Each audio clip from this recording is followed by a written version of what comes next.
Right guys, no fluff, no BS, straight into the video. And the first tip is the main menu layout. So on this main menu layout, you can drag the icons around by holding them and moving them about.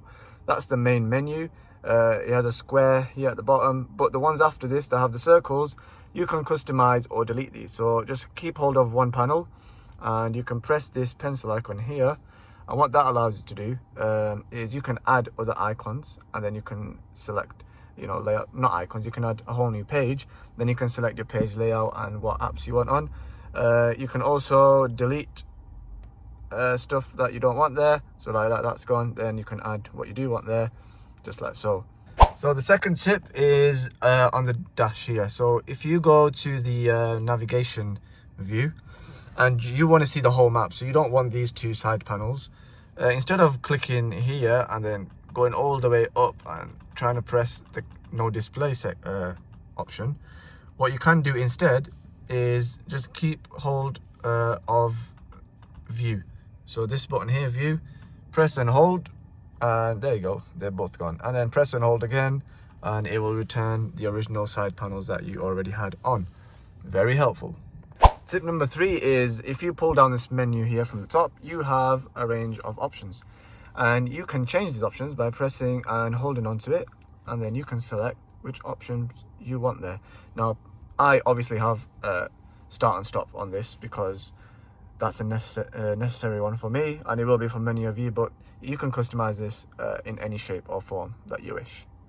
So the next tip is to do with the gearbox. Some of you might already know this, but as you can see right now, I'm on comfort mode. When I'm comfort mode, the car's in automatic and it's on E, which I think stands for, I don't know, I think it stands for eco, whatever, on a Golf R, what the heck. But anyways, if you want to change this to sport, we just push this back, as you can see, E, then I push this back once, it's gone to S1, which means it's now in sport gears. There's a difference here. The engine stays on comfort. It's not a sport mode engine, it's just a gearbox, but it will change gears as it would do if it's on sport mode. So as you can see, the torque has gone up there. If I change it back, you just press it again and then it goes back down. And if you're at a roundabout and you want that quick boost, just press this in once and then boom, you're gone. The next tip I have for you is to do with the parking sensors. Now this car does not have a reverse camera, but it does have parking sensors, and if you want to change the volume of your parking sensors, what you can do is change the volume. So here you go to this option here, menu, you come to this area. Now what you do is you press settings here, and now you can go to park distance control settings.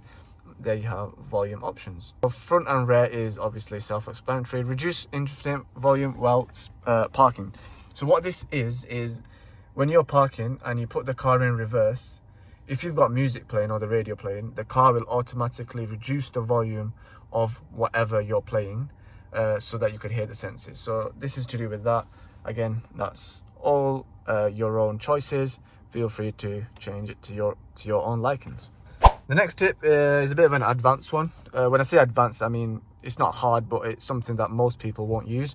But it's a little shortcut to service settings. So to do it, you just press and hold this button here and it takes you to service mode.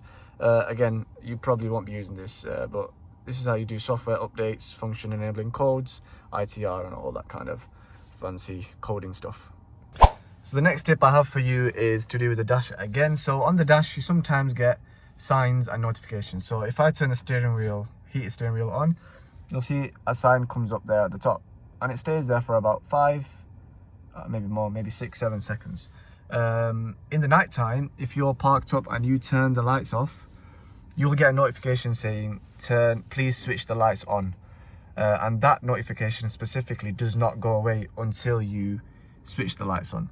So if you want to get rid of any notification, so I'll just press that again, all you have to do is press OK, and that will instantly remove any notification that's blocking the screen. Right, moving on to the next one, we have a tip where you can disable your assist systems just by using the steering wheel. You don't have to fiddle with that infotainment screen there. So to do it, you got to be in